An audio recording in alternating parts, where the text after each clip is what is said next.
Cool conditions and variable clouds today, a high of 51.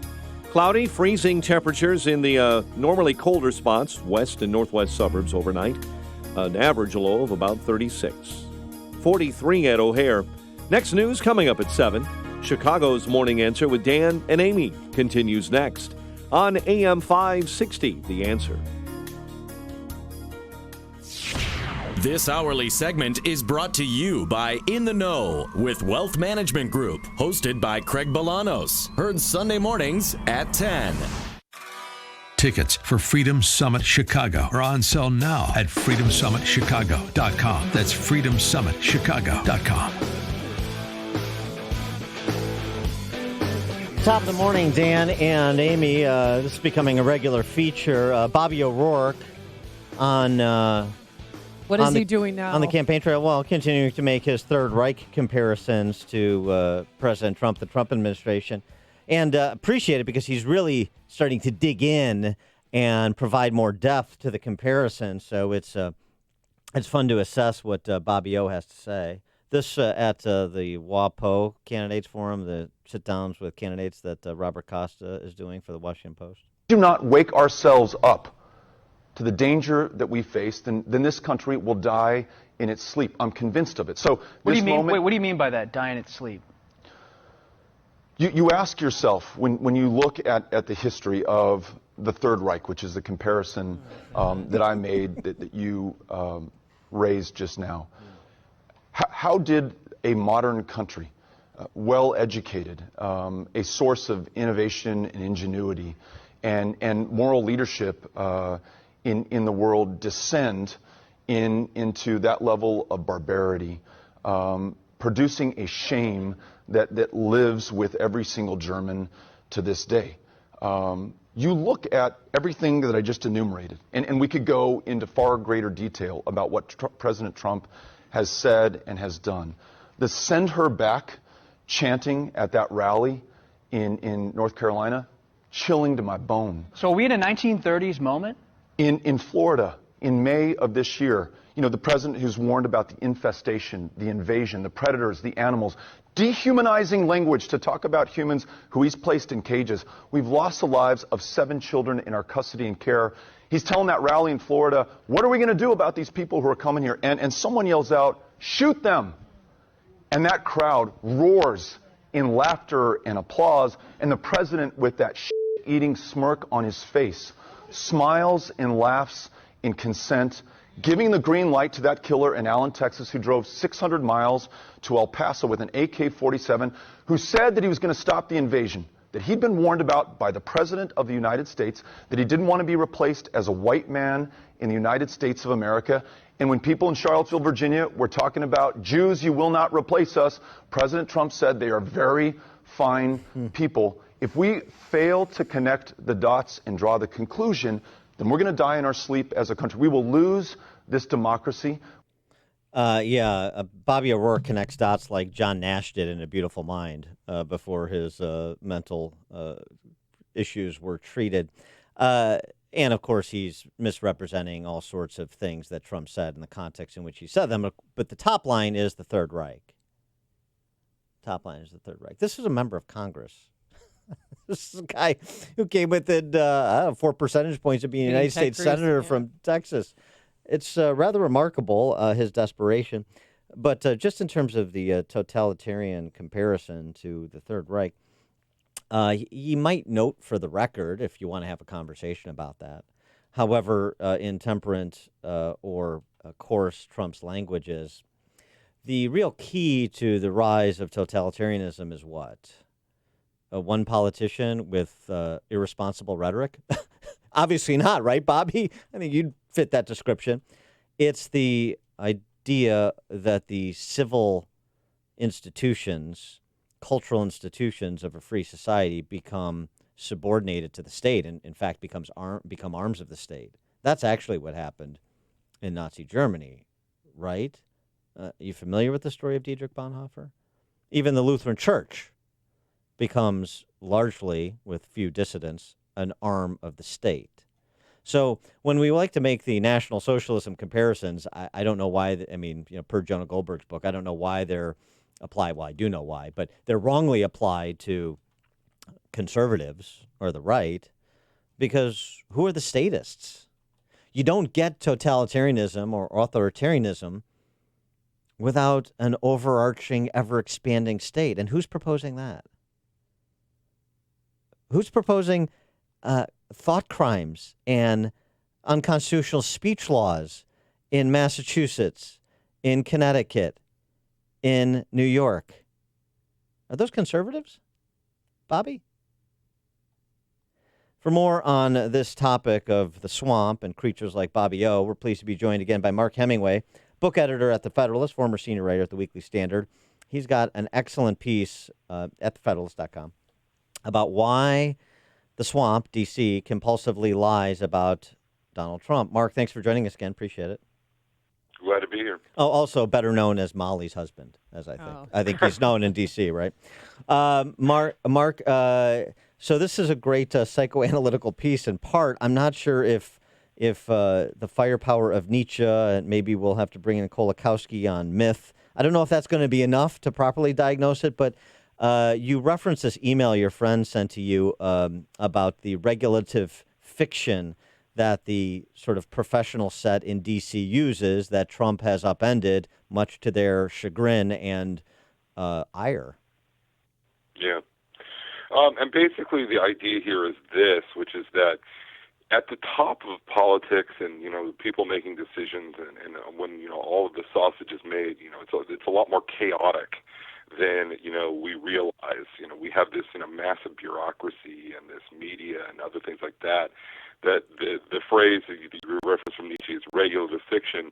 They tell us all this story to impose order on the chaos so we don't worry about things necessarily. And what's going on with the Trump administration is you're seeing sort of the bureaucracy, deep state, administrative state, whatever you want to call it, sort of peel back that regulative fiction as a means of discrediting Trump. So, you have the bureaucracy actually, fighting back. Instead of, covering up what the president is doing, whether or not it's good or, disorderly or not, they're making it look even more chaotic than it is, or just exposing it for being chaotic. And so they're trying to do that to discredit Trump. But the problem is that regulative fiction has been discordant with reality for a very long time. I mean, we saw in the Obama administration, all kinds of crazy things that were happening where, they're putting pallets of cash on planes to the world's leading state sponsor of terror. They're giving thousands of guns to Mexican drug cartels. And then the moment people ask any questions about it, the response from the official Washington class is, everything's fine, don't worry about it, it's all under control, when it clearly isn't. So I think voters are waking up to this idea that, this is what's going on. It's Trump, and I don't think he does this. Does the necessary research to set these things up, but it is amazing, I guess, that, how much of a cultural paradigm shift he represents by himself. So the whole controversy over using the term lynching with respect to impeachment. So he uses the term, and then there's the expected hue and cry from the expected quarters. And then you go into the Wayback Machine that the internet provides, and you have Joe Biden apologizing for using the same word 20 years ago with respect to the Clinton impeachment, and Al Green and our Congressman Danny Davis here in Chicago using that word to in opposition to the impeachment of Bill Clinton back in 1998. It's almost everything he does that you would say, oh, that's untoward, that's unseemly. It turns around on those critics of his to remind everybody that they're just as unseemly and untoward as he is, except they're lying about it too. Yeah, and that's exactly right. The thing here is that voters are not dumb. We lived through the Clinton impeachment. We've seen all this stuff happen, before, and then to have all of these people collectively come together to, go after Donald Trump for doing the same things that they've excused a million times before is one reason why, Trump can, do and say things that, at least sound outrageous on the face of it and get away with it. because the reality is that politics in this town have been outrageous and mean-spirited and all these other things for a very long time, and voters just aren't going to put up with the naked hypocrisy. They are going to stick with someone who best represents their interests, regardless of whether or not he plays the Washington game. And I got to tell you too. I mean, you sort of make this point in your piece, but here in Chicago and Illinois, we are sort of ground zero for loving the beautiful lies over the hard truths. But the suggestion is that, by telling some hard truths, Trump has sort of constituted his own majority or governing plurality coalition. That people do want to hear the hard truths. They know the beautiful lies aren't serving them. Yeah. That's exactly it. Like, they're actually now, like, instead of wanting the chaos to be covered up, they're leaning into the chaos, to be, to figure out what the heck has been exposed. We spent the last 2 years learning that the senior leadership of the FBI, was thoroughly corrupt. And through that entire process, we were, constantly told at every turn that, these were, brave, truth and justice, rule of law people that were trying to save us from this bad man, when, every step of the way it was the bureaucracy, the deep state, whatever, exposed, and not Donald Trump. And so voters, I think, are right to ask, what else is out there? What do we need to know about what's really going on in Washington? Because we've suspected it's been bad for a long time, and here comes along this loudmouth who drives these people up a wall and is constantly, de-pantsing them in front of our very eyes and showing us what's going on. And then you have these impeachment proceedings. And what did you think yesterday of the 24 Republican lawmakers who stormed in to close a deposition? Well, I have mixed feelings about it. One is that I wish that anyone in Washington would take classified laws seriously. These things are pretty important. So I'm not sure I approve the Republican lawmakers' plan in that sense in storming into a secure facility. Having said that, it is absolutely true that one reason why the American people aren't taking this impeachment proceeding seriously is that it is being led by this man named Adam Schiff, who has a history of unrelenting selective leaks throughout the Russia thing. He was one of the premier promoters of this Russia hoax narrative.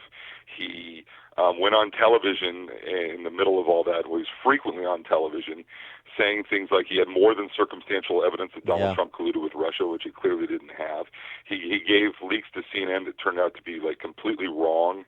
And as long as he is leading this impeachment proceeding, and he's doing so under the cloak of secrecy, this impeachment proceeding, you cannot expect voters to take it seriously when it's being led by a man like that who has no regard for any sort of discretion or honesty. And the ironic thing, I go back to this piece Rusty Reno over at First Things wrote a few months back, sort of remarkable. And Rusty Reno is no apologist for Trump in any way, shape, or form. But he said, by the standard of, is a candidate keeping or attempting to keep the promises he made upon being elected to office, Trump is the most honest president we've had perhaps in the last 100 years. More honest than certainly anybody from post-World War II to present. It's sort of a remarkable statement, but if you go back and look at what Trump has said and what he's done or tried to do, however, sometimes inartfully, including with this withdrawal in Syria most recently, that is consistent with what he said he was going to do if he was elected. Yeah. No, I think that's right. I don't know. Honesty is a difficult metric. I will say he's been incredibly transparent. Yeah. And this is the thing about his brash rhetoric and things like that. Like, people know what's going on and like what he thinks and what he wants. I also think, though, that a big part of the problem of sometimes Trump's, quote unquote, bad decisions is also a problem of this sort of regulative fiction, from the deep state as well. Like, for instance, Donald Trump campaigned on getting out of entanglements or whatever. We now have people fighting in Afghanistan who weren't born on 9/11. This is madness. The voters agree with him on this. There's no question about it. And in fact, the left agreed with, Trump on this, right up until the moment he became president, it seems like. So, he's been painfully obvious at repeated points since he took office that he wanted to get out of this entanglement in Syria. And at no point along that process were the people around him, the people in government, stepping up and saying, okay, how do we do this in the most, painless and best way possible? In fact, they were stymieing his attempts, and there's all kinds of reporting on this, to get out of this conflict.